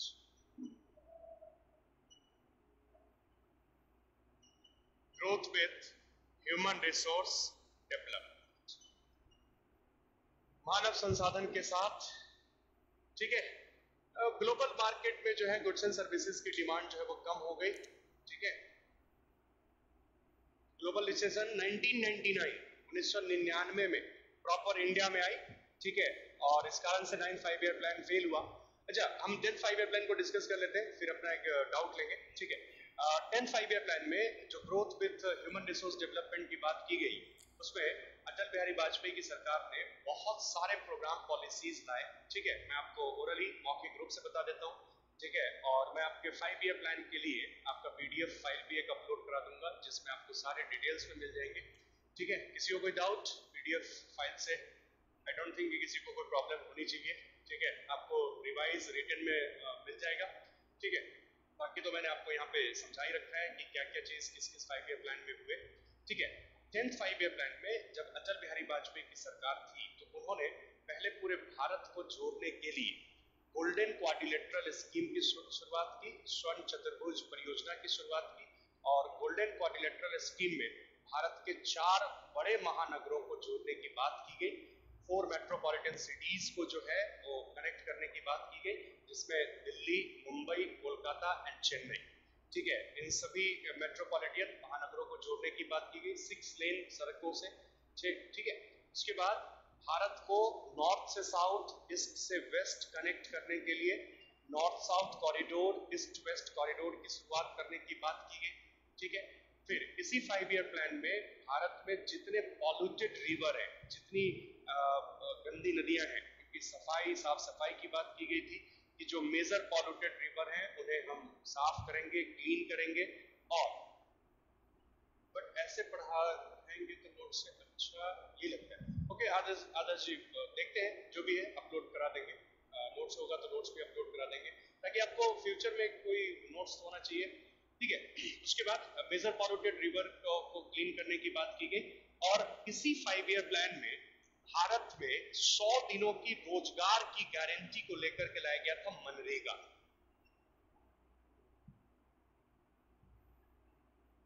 और मनरेगा, जिसको Mahatma Gandhi national rural employment guarantee act कहते हैं, ये प्रोग्राम शुरुआत हुई 10 फरवरी 2006 से और इस प्रोग्राम में यह कहा गया कि लोगों को 100 दिनों की रोजगार की सुविधा 1 वर्ष में दी जाएगी, ठीक है। ये प्रोग्राम चलाई गई और हमने इसी 5 ईयर प्लान के दौरान भारत में इंट्रोड्यूस किया सेकेंड ग्रीन रिवॉल्यूशन,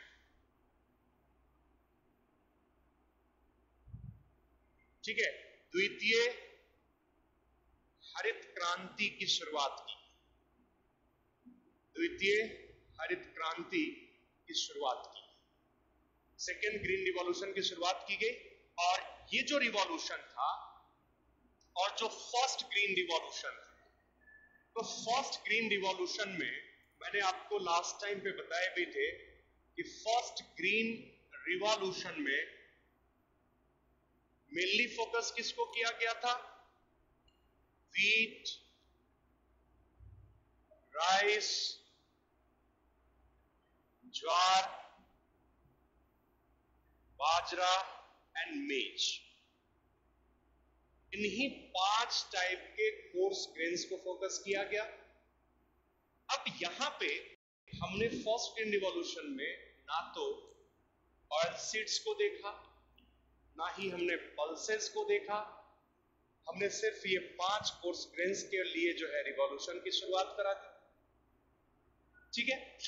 अब जो है इस रिवॉल्यूशन में हमने बहुत ह्यूज अमाउंट में जर्मेसाइड्स, पेस्टिसाइड्स, फर्टिलाइजर्स, इन सब का यूज किया। अब इनके एक्सेस यूज से लैंड की फर्टिलिटी जो होती है वो घटती है, लैंड जमीन की उर्वरक शक्ति जो है उनमें कमी आती है। तो उस टाइप के सब्जेक्ट को रिवाइव करने के लिए हमने लाया सेकेंड ग्रीन रिवॉल्यूशन और इसमें किसी भी तरीके के फर्टिलाइजर्स, जर्मेसाइड्स और पेस्टिसाइड्स की जरूरत की बात नहीं की और हमने कहा कि ये रिवॉल्यूशन क्या होगा? ऑर्गेनिक, ये ऑर्गेनिक फार्मिंग होगी, ठीक है। ये होगा आपका जैविक खेती। हम किसी प्रकार के जो है जर्मेसाइड्स, पेस्टिसाइड्स, फर्टिलाइजर्स इन सब का प्रयोग ना करें, हम जो है ऑर्गेनिक मैन्योर्स का यूज करें, जिससे कि हमारे लैंड की फर्टिलिटी रिवाइव होगी। और ये रिवॉल्यूशन हमने हर एक सब्जेक्ट के लिए जो है वो फोकस किया।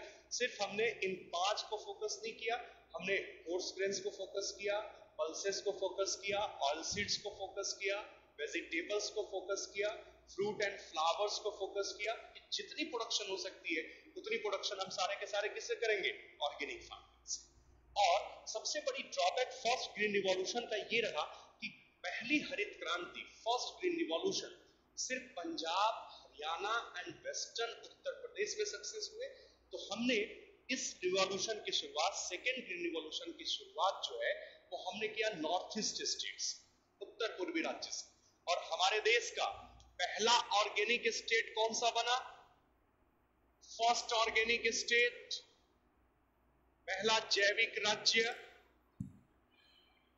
फर्स्ट ऑर्गेनिक स्टेट बना हमारा सिक्किम। कि सिक्किम में हर तरीके की फार्मिंग्स में ऑर्गेनिक मैन्योर्स का यूज किया जाता है, ठीक है, कहीं भी फर्टिलाइजर्स, जर्मिसाइड्स, पेस्टिसाइड्स का यूज नहीं किया। तो काफी अच्छे अप्रोच के साथ जो है ये 10th 5 ईयर प्लान लाया गया ये नए इंडिया इन सब के केसेस में, ठीक है। और अटल बिहारी वाजपेयी की सरकार चली गई 2004 में, और जो है उसके बाद डॉक्टर मनमोहन सिंह आए देश के नए प्राइम मिनिस्टर बन के। कांग्रेस पार्टी की सरकार रही, लेकिन डॉक्टर मनमोहन सिंह की सरकार ने इस रिवॉल्यूशन में ब्रेक नहीं ली, सॉरी इस 5 ईयर प्लान को ब्रेक नहीं किया, ठीक है, इस पंचवर्षीय योजना को रोका नहीं, और ये पंचवर्षीय योजना 2007 में जाके कंप्लीट हुआ। और कंप्लीट होने के बाद जो है मनमोहन सिंह की सरकार में 2 5 ईयर प्लान लाए गए, 2 पंचवर्षीय योजना जो है बुलाए गए, ठीक है। पहली लाई गई 11th 5 ईयर प्लान, और 11th 5 ईयर प्लान रहा 2007 से लेकर के 2012, और फिर लाई गई 12th 5 ईयर प्लान, 12वीं पंचवर्षीय योजना, जो पंचवर्षीय योजना चला 2012 से लेकर के 2017 के बीच। एंड इन दोनों 5 ईयर प्लान में जो ऑब्जेक्टिव्स रहे, वो ऑब्जेक्टिव रखा गया सस्टेनेबल डेवलपमेंट, धारणीय विकास, और सस्टेनेबल डेवलपमेंट के साथ साथ इंक्लूसिव ग्रोथ, सतत विकास, इंक्लूसिव ग्रोथ, सतत विकास, ठीक है। और इसको शुद्ध हिंदी में कहते हैं पोषणीय सतत विकास। इस ऑब्जेक्टिव के साथ ये 2 5 ईयर प्लान जो है हमारे यहां पर,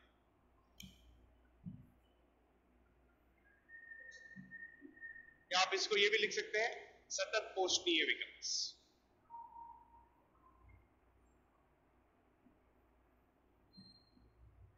इसकी शुरुआत जो है वो की गई, काफी अच्छा रहा ये 5 ईयर प्लान, ठीक है।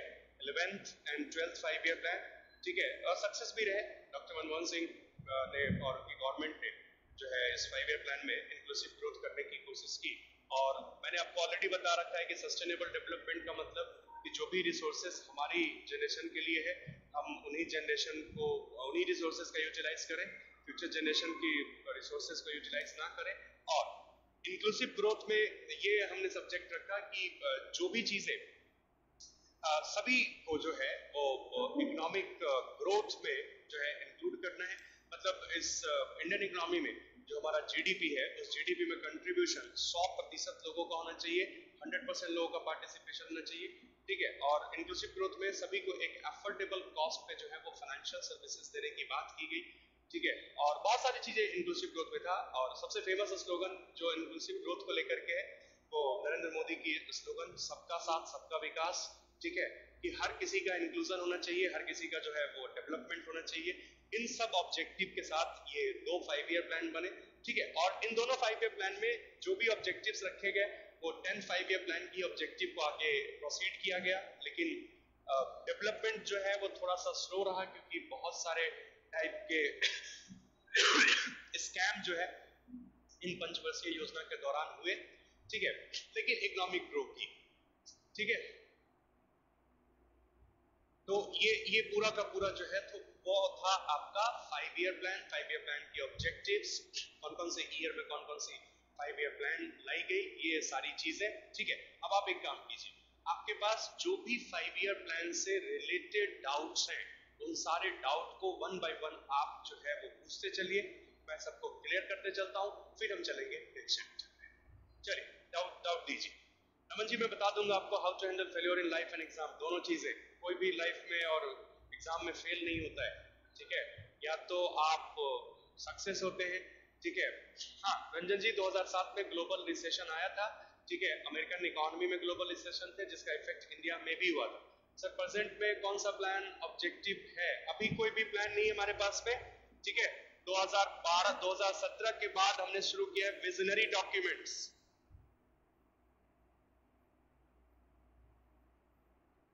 ठीक है, विजनरी डॉक्यूमेंट्स है, और ये डॉक्यूमेंट्स लाया है नीति आयोग ने। ये प्लानिंग कमीशन का नहीं है, क्योंकि प्लानिंग कमीशन तो हटा दिया गया। ठीक है, 12th 5 year plan successful plan हुआ या रह गया? नहीं नहीं, 12th 5 ईयर प्लान हमारा सक्सेसफुल 5 ईयर प्लान था। इंडिया पर असर क्यों नहीं पड़ा? ठीक है, क्योंकि हमारे पास ऑलरेडी जो है वो बहुत बड़े सेविंग अमाउंट थे, हमारे ऊपर बचत राशि थी, इसके कारण हमारे ऊपर रिसेशन का जो है वो थोड़ा सा इफेक्ट कम होता है। एक मिनट अमित जी, मैं मनरेगा का फुल फॉर्म बता देता हूँ, ठीक है, फिर अगला क्वेश्चन आप प्लेस कीजिएगा। ठीक है, मनरेगा, ठीक है, एक मिनट रुक जाइए ज्योति जी, मैं बताता हूँ। Eradication of poverty 5th 5 year plan, no, गरीबी हटाओ 5th 5 ईयर प्लान। ज्योति जी, गरीबी हटाओ 5th 5 ईयर प्लान। ठीक है, eradication of poverty 4th 5 year plan. ठीक है, 4th 5 year plan detail after 1970। Sir bank public वाले लोन प्रोवाइड भी करते हैं, then why NABARD? Himanshu ji, NABARD जो बनाया गया था वो रूरल डेवलपमेंट के लिए लोन देने की बात की गई थी।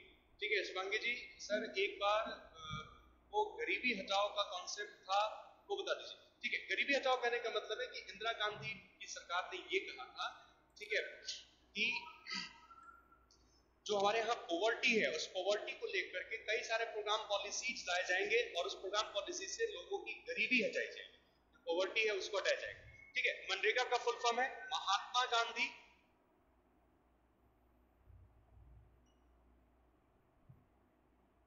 नेशनल रूरल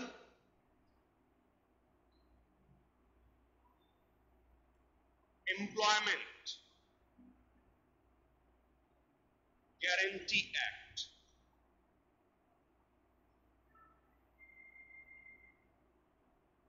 ठीक है, what is visionary documents? NITI Aayog में क्या है सर? नीति आयोग जो है ये प्लानिंग कमीशन की जगह पे बनाई गई बॉडी है।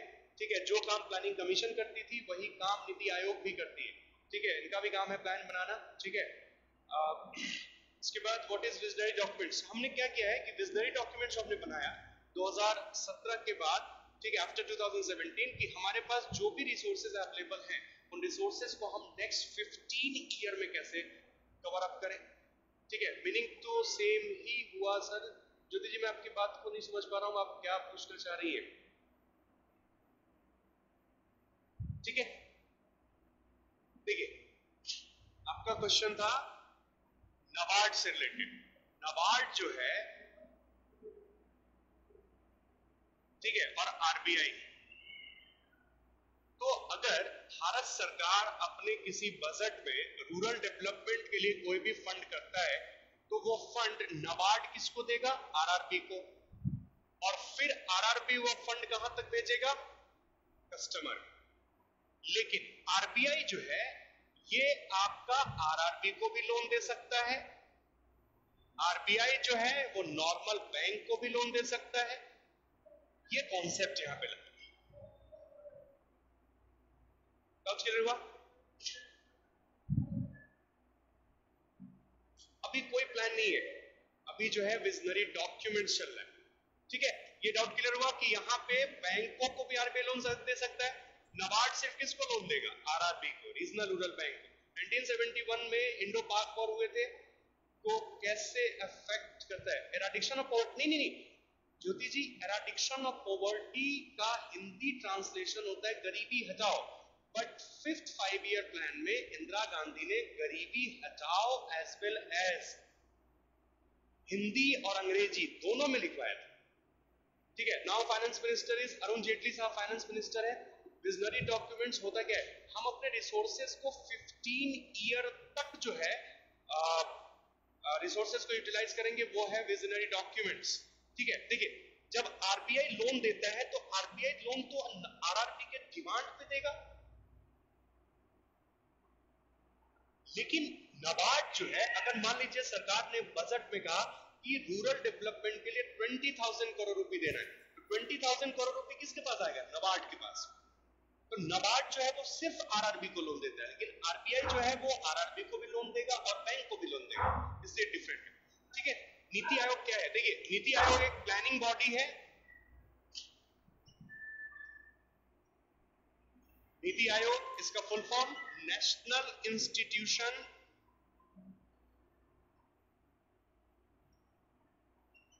For transforming India Aayog, national institution for transforming India Aayog, ये प्लानिंग कमीशन की जगह पे एक नई बॉडी बनाएगी। ठीक है अभिषेक जी, विजनरी डॉक्यूमेंट्स कहने का मतलब, प्लान का मतलब क्या होता है? ऑप्टिमम यूटिलाइजेशन ऑफ रिसोर्सेस, उपलब्ध संसाधन का बेहतरीन प्रयोग, कितने वर्षों में? 5 वर्ष। इसी तरीके से जो विजनरी डॉक्यूमेंट्स है वो भी एक प्लान है, बट उस प्लान में रिसोर्सेस का यूटिलाइजेशन कितने ईयर पे करना है? 15 ईयर। तो मोदी जी ने ये चेंज किया। ठीक है, इंक्लूसिव ग्रोथ का मतलब होता है कि इकोनॉमी में सभी का कंट्रीब्यूशन बराबर होना चाहिए।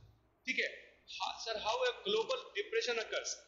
Aditya, global depression was due to first world war, प्रथम विश्व युद्ध के बाद। प्लानिंग कमीशन क्यों हटाया गया? मोदी सरकार की अपनी नई वो है। ठीक है ठीक है, ये मोदी गवर्नमेंट की अपनी जो है नीति है। ठीक है कि उन्होंने जो है अपना नया जो है बॉडी बना दिया। इसका कोई मीनिंग नहीं है। ठीक है, प्लानिंग कमीशन भी जो काम करती थी वही काम जो है वो नीति आयोग करेगी। ठीक है, आ गया।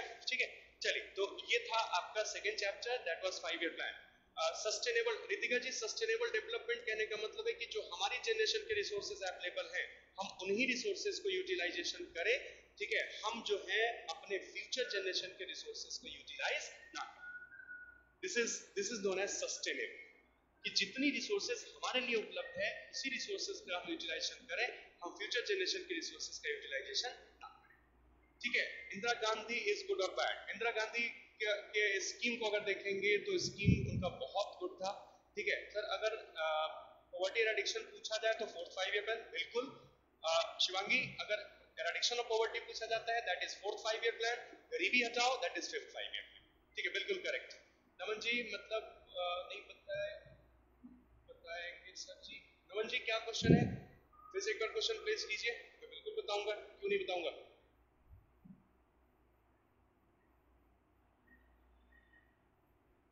और कोई डाउट किसी भी टाइप का?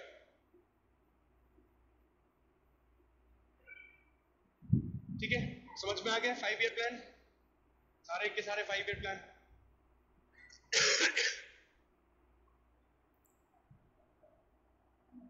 पांचवी पंचवर्षीय योजना से और कोई डाउट? नेक्स्ट चैप्टर पे चले, how you handle a failure in exam. Okay, देखो, जब भी किसी भी एग्जाम में ग्लोबल रिसेशन का क्या रीजन था? ठीक है, फर्स्ट वर्ल्ड वॉर के कारण जो है, जब भी रिसोर्सेज का डिवास्टेशन होता है तो वो जो है रिसेशनरी इफेक्ट आता है। रिसेशन कैसे होती है और इससे कंट्री सेफगार्ड कैसे हो सकती है? हम अपने सेविंग को बढ़ाएं। ठीक है, रिसेशनरी इफेक्ट कम होगा। ठीक है, हम अपने सेविंग को जब बढ़ाते हैं तो सेव अमाउंट को रिसेशन में हम यूज करते हैं। ठीक है, गवर्नमेंट जो है अपने यहाँ सप्लाई ऑफ मनी को बढ़ाती है, मुद्रा की आपूर्ति को बढ़ा देता है। ठीक है, इंटरेस्ट रेट को कम कर देता है ताकि लोगों में डिमांड की कमी ना आ सके, और इससे हम रिसेशन को बचाते हैं। ठीक है, हमारे यहाँ अगर रिसेशन आता है, no sir, I'm asking how a global depression occurs and how it affect the different countries, तो क्या देते हैं? जैसे सपोज दैट, देखिए, रिसेशन का मतलब क्या है? मंदी का मतलब है कि अगर कंसेक्यूटिवली 2 क्वार्टर में, 2 तिमाही में ग्रोथ रेट हमारी नेगेटिव हो जाए। ठीक है, अगर कंसेक्यूटिवली 4 क्वार्टर में अगर ग्रोथ रेट नेगेटिव हो जाए तो ये हो जाता है डिप्रेशन, कि लगातार गुड्स एंड सर्विसेज की डिमांड घटती चली जा रही है, और डिमांड घटते होने के कारण जो है वो आपका डिप्रेशन सब्जेक्ट। अब आप किसी भी गुड्स एंड सर्विस, तो वो आपका डिप्रेशनरी इफेक्ट होगा। आप सपोज दैट अगर यूएस में गुड्स एंड सर्विसेज की डिमांड घटती जा रही है, तो ऑब्वियस सी बात है यूएस से हमारा ट्रेड रिलेशन है, तो हमारे यहाँ उस चीज की डिमांड घटेगी, हमारे ऊपर भी इफेक्ट आएगा। ठीक है, पिंटू जी, रुपया का वैल्यू कैसे अप एंड डाउन होता है मैं फॉरेन ट्रेड में बताऊंगा। रंजन, इकोनॉमिक रिफॉर्म क्या होता है? आर्थिक सुधार, कि हम अपने previous economic subject, previous economic conditions को हम चेंज करते हैं। जैसे मैंने क्या बताया, LPG policy, liberalization, privatization and globalization. तो पहले हमारे यहाँ लाइसेंसिंग पॉलिसी टफ थी, हमने उसको सिंपल किया, वो रिफॉर्म था। हमारे यहाँ पहले लॉस मेकिंग कंपनी थी जो लगातार सरकार पे घाटा बनाए हुए था, हमने उसको बेचा। हमारे यहाँ फॉरेन कंपनीज को आने की जो थी वो परमिशन नहीं थी। ठीक है, तो हमने ग्लोबलाइजेशन से जो है वो फॉरेन कंपनीज को आने की अनुमति दी। दैट वाज इकोनॉमिक रिफॉर्म, ये था आर्थिक सुधार। ठीक है, Naman Pratap Singh, I don't get my answer. Naman, आपका क्वेश्चन क्या था? एक बार रिपीट कर दीजिए, क्योंकि बहुत सारे क्वेश्चन आ जाते हैं एक साथ में। क्लास 2 बजे तक है क्या? नहीं जी, क्लास बस खत्म ही होने वाली है, 1:30 तक ही क्लास है, 1:30 तक क्लास है, क्योंकि थोड़ी सी लेट शुरू हुई थी। नमन, क्या क्वेश्चन था आपका? रिपीट कीजिए।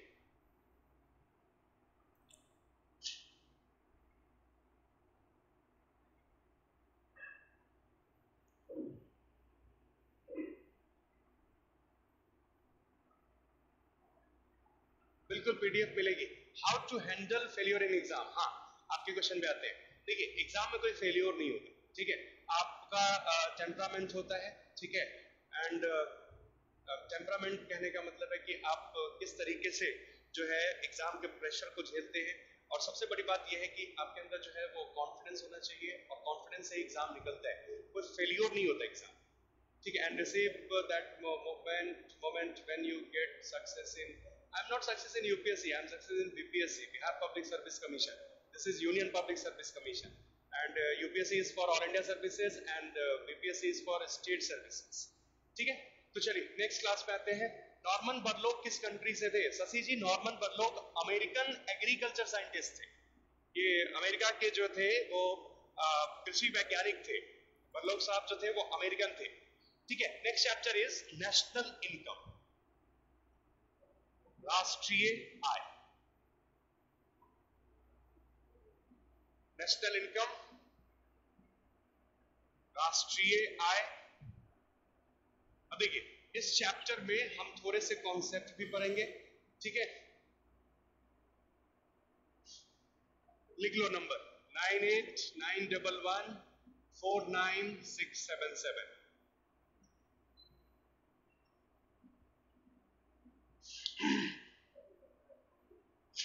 NITI Aayog is a planning body, ठीक है। देखिए, नेशनल इनकम इंडिया में जो कैलकुलेट की जाती है, तो हमारे यहां फर्स्ट टाइम कैलकुलेट किया गया था, फर्स्ट टाइम कैलकुलेटेड बाय, पहली बार राष्ट्रीय आय की गणना दादा भाई Naoroji.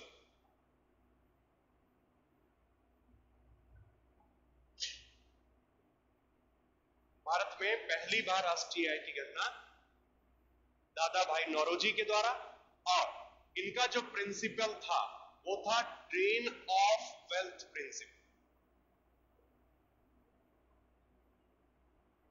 Drain of wealth principle, संसाधन विघटन के सिद्धांत पर इन्होंने कैलकुलेट किया था, ठीक है। और ड्रेन ऑफ वेल्थ प्रिंसिपल का मतलब था कि जो भी रिसोर्सेस ब्रिटिशर्स इंडिया से ब्रिटेन लेके जाते थे, उन सभी रिसोर्सेस का ऑनर कौन था? इंडिया। और उन्हीं रिसोर्सेस के प्राइसेस को इन्होंने ऐड कर दी, और प्राइसेस को ऐड करने के बाद कहा this is national income of India. लेकिन ये कोई साइंटिफिक मेथड नहीं था, क्योंकि ड्रेन ऑफ वेल्थ में इन्होंने उन रिसोर्सेस को कंसीडर किया था जो ब्रिटिशर्स इंडिया से ब्रिटेन ले जाते थे, और हमारे पास भी कई सारे रिसोर्सेस थे, तो इनका कोई मेथड साइंटिफिक नहीं था। और पहली बार साइंटिफिक मेथड पे first time on scientific basis, पहली बार वैज्ञानिक आधार पर नेशनल इनकम की कैलकुलेशन की वीकेआरवी राव।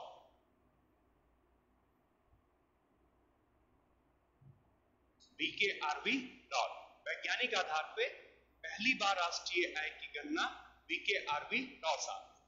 और दादा भाई नौरोजी ने जो कैलकुलेट किया था नेशनल इनकम, ये इनकम कैलकुलेट किया था इन्होंने 1867 टू 68 का।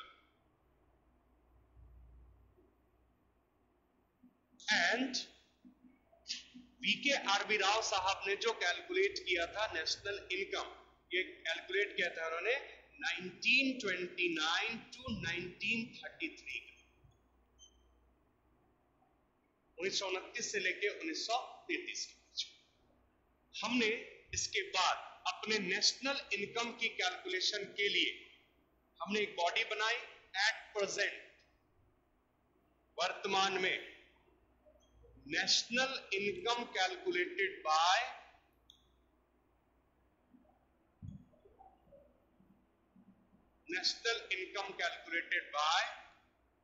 लिख लीजिएगा बॉडी का नाम, वर्तमान में राष्ट्रीय आय की गणना, CSO, सेंट्रल स्टैटिस्टिकल ऑर्गेनाइजेशन, केंद्रीय सांख्यिकी संगठन के, सेंट्रल स्टैटिस्टिकल ऑर्गेनाइजेशन, केंद्रीय सांख्यिकी संगठन के द्वारा ये कैलकुलेट करती है अब हमारी नेशनल। अब बात ये आता है कि जब नेशनल इनकम की कैलकुलेशन की जाती है, केंद्रीय सांख्यिकी संगठन जब कैलकुलेट करता है, तो CSO कितने मेथड्स का यूज करता है, कितने विधि का प्रयोग करता है। तो सबसे पहली चीज है कि हम देखते हैं methods of for national income calculation. Methods for national income calculation, राष्ट्रीय आय गणित करने के विधि, राष्ट्रीय आय गणित करने के विधि। Methods for national income calculation हम 3 मेथड से कैलकुलेट करते हैं। फर्स्ट, प्रोडक्ट और प्रोडक्शन मेथड।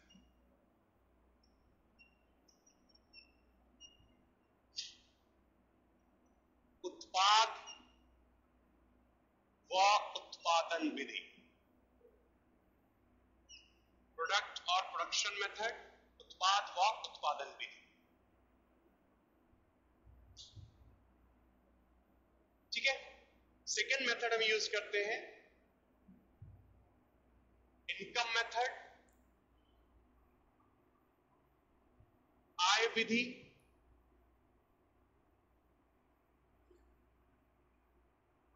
इनकम मेथड, आय विधि।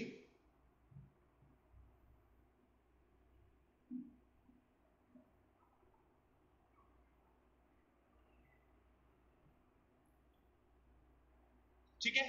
और लास्ट हम यूज करते हैं एक्सपेंडिचर, व्यय, कंजम्पशन, उपभोग,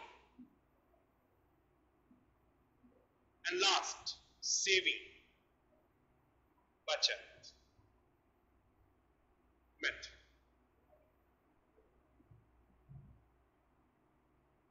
इन्हीं 3 विधि से, इन्हीं 3 मेथड से जो है नेशनल इनकम की कैलकुलेशन जो है वो की जाती है। ठीक है। प्रोडक्ट और production method, income method, expenditure, consumption या सेविंग मेथड।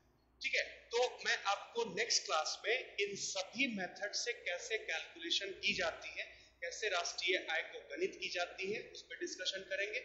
और फिर किन मेथड्स में क्या क्या जो है सब्जेक्ट है, और कौन सी इनकम नेशनल इनकम में कैलकुलेट होता है और कौन सी इनकम नेशनल इनकम में कैलकुलेट नहीं होती। फिर मैं आपको बताऊंगा कि किस तरीके से हम निकालते हैं अपना GDP, ग्रॉस डोमेस्टिक प्रोडक्ट। ठीक है। और फिर GNP, NNP एंड लास्ट में नेशनल इनकम। ठीक है। Any doubt? नोट डाउन कर लिया आप लोगों ने? तो ये 3 मेथड्स और अलग अलग समय में भारत के राष्ट्रीय आय की गणना की गई। Sometime Dadabhai Naoroji, sometime VK RV Rao, और अब कैलकुलेट करता है central statistical organization. Any doubt?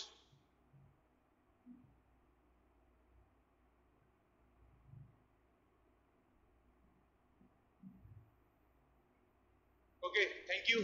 फिर नेक्स्ट क्लास में मिलते हैं, फिर नेक्स्ट क्लास में डिस्कस करेंगे इन सभी मेथड्स।